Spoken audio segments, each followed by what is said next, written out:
અરે રે એને નથી દુઃખનો જાજો પાર, પણ સાવ કે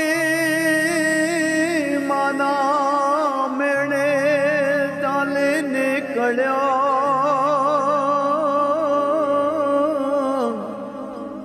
અરે રે બસ એક ધોળિયો ઢોલે આધાર, એ સાવકે માના મેળલે હાલે નીકળ્યા. બસ એક ધોળિયો ઢોલે આધાર.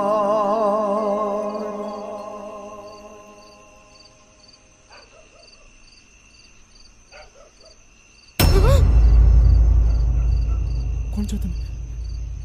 કોણ છો તમે? અરે અરે બેન, કોણ છો તમે? અને આટલી અંધારી રાતે અહીંયા? ભાઈ, હું જહુ. તારો ઢોલ વાગતો હતો ને હું નાચતી હતી ને, એ દરબારની દીકરી જહુબાઈ. પણ બેન, તમે મારી પાછળ પાછળ અહીં કેમ આયા? બેન, જગત જાણશે ને તો મારા રાય રાય જેવડા ટુકડા કરી નાખશે. ભાઈ, જગત તો આખું જાણવાનું જ છે ને. ને ટુકડા તારા નહીં, પણ આ ઊંચ નીચની માન્યતાના થશે. ભાઈ, આજથી હું તારા સાથે જ રહીશ. તારા ઢોલમાં બ્રહ્મનાદ છે. હા બેન, પણ મારું વરણ નીચું, અને તમે રહ્યા દરબારની દીકરી. અને બેન, આ ધાયણું જ ગામ ઓગણનાથ મઢની જાગીરી છે, અને મહંત પંચાનાથ ગાદીપતિ છે. મારે ત્યાં કોઈને લઈ જતા પહેલા મારે એમને પૂછવું પડે. અને આ ગામમાં મારા 2-4 ઘર છે. મારા કારણે એમને મોતના દાડા આવે. બેન, માએ મારેલ મેણાએ મને મારું ઘર છોડાવ્યું, પણ ભાઈ, હું તને તારું ઘર છોડાવવા પર મજબૂર નહીં કરું. જા, પૂછી આવ એ મહંતને. કદાચ એમનું જ ગુરુબોધ મને અહીં સુધી લઈ આવ્યું છે. હું એમને પૂછીને આવું છું બેન.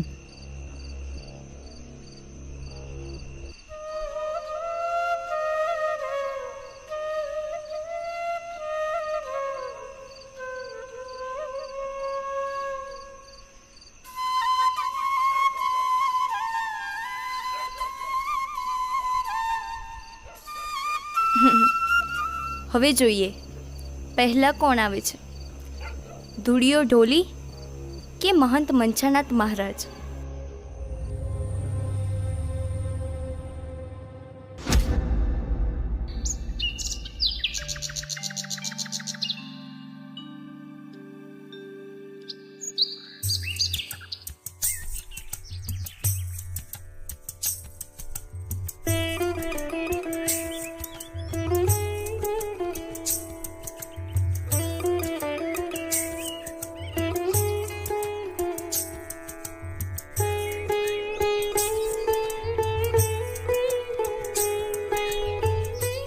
બેન, એક દરબારની દીકરીને આમ આંબલી નીચે ઘરની બહાર પડી રહેવું ના શોભે બેન, ના શોભે.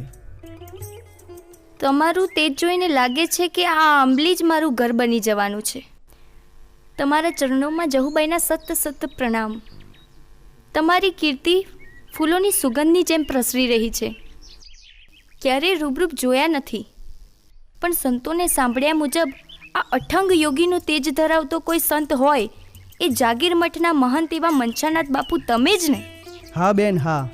નામ પણ કહી દીધું અને નામ જાણી પણ લીધું. ને સંતોના સતને તો એ જ ઓળખી શકે જેના હૃદયે મારો રામ વસ્યો હોય ને માથે મહાદેવનો હાથ, અને જેના માથે ઓગણનાથ દાદાનો હાથ હોય ને એને શી ફિકર. આજથી તારું રહેવાનું ખાવાનું તમામ જવાબદારી આ મઠની. અને જહુબાઈ, આજથી તું ઓગણનાથ દાદાની થઈ. જહુબાઈ, સમય આવે તારું નામ અને કામ બંને છતું થશે. તારું અહીં આવવું એ નિયતિ હતી, અને નિયતિનું લખેલું કોઈ ભૂખી શકતું નથી. અને જેના પાછળ પાછળ હું આવી એ ઢૂળિયો ઢોલી? બેન, મારી પરીક્ષા લે છે કે શું?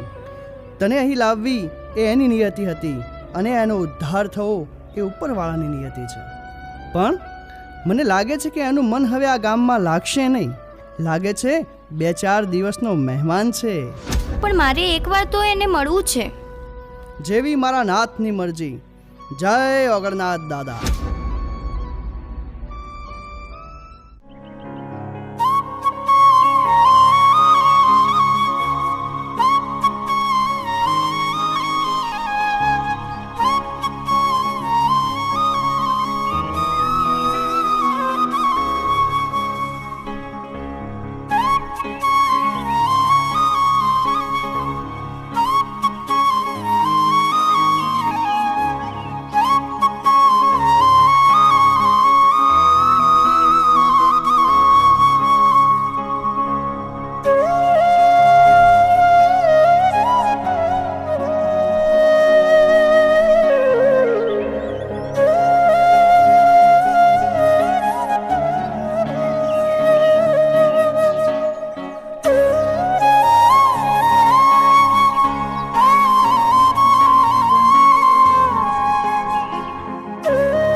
આવી ગયો ભાઈ? હા બેન જહુબાઈ, મંછાનત બાપા જેમ તમારા ગુણ ગાતા હતા ને એમ તમે કોઈ સાધારણ સ્ત્રી નથી માં. મને એટલી તો ખબર પડી મારી માવડી, જો મારા ઢોલને ઝાંખો પાડતી હોય ને તો મારી બુન જોગ માયા હોય. મારી માવડી, મારા પરણામને સ્વીકારજે માવડી, મારા પરણામને સ્વીકારજે. પણ માં, મને પણ એટલી ખબર ના પડી માં કે તમારું વરણ રહ્યું ઊંચું અને મારું વરણ રહ્યું નીચું માં. અને માં, તમે મારી સાથે આવશો ને તો જગત હસી તો નહીં ઉડાવે ને માં. ભાઈ, તું આ ઢોલ વગાડે છે એ શેનો બને છે? ચામડાનું. અને માણસનો દેહ? એ પણ ચામડાનું. ઢોલમાં માણસનું ચામડું વપરાય છે? ના, તો શેનું વપરાય છે? જાનવરનું. તો એ જનાવરના ચામડાથી બનતો ઢોલ તારા ઘરમાંય છે ને શિવના મંદિરમાંય. તો એમાં તો જગતને કોઈ ઊંચ નીચ નથી નડતી. જો મરી ગયેલા પશુના ચામડા પર કોઈ ઊંચ નીચ નથી કરતું ભાઈ, તો આ જીવતા માણસના ચામડા પર ઊંચ નીચ કેમ? કેમ મારા ભાઈ? વચન છે મારું કે જ્યાં સુધી હું જગતમાં યાદ રાખવામાં આવીશ ને ત્યાં સુધી તારું નામ મારા સાથે જોડાયેલું રહેશે ને સમાજને બતાવતું રહેશે કે કર્મ મોટો હોય ને તો માણસ મોટો, બાકી જાતથી મોટો એ રિવાજ ખોટો. માં, સતીના સતને જાણવા માટે અંતરની આંખો ખોલવી પડે માં. જેમ અર્જુનને શ્રી કૃષ્ણએ દિવ્ય સ્વરૂપ બતાવીને ભમણા ભાગી હતી ને એમ માં, તારા અંદર રહેલા સતીના દર્શન કરવાની આશા છે માં. બસ એક આશા છે. લે મારા ભાઈ, પહેલી વાર તારી આગળ આ સત જાહેર કર્યું છે ને એનો નિમિત્ત તું બન્યો છે. જન કલ્યાણ માટે મને અહીં મોકલનાર પરમ કૃપાળુ પરમાત્માની સાક્ષીએ કહું છું, માંગ માંગ, માંગે તે આપું. માં, માં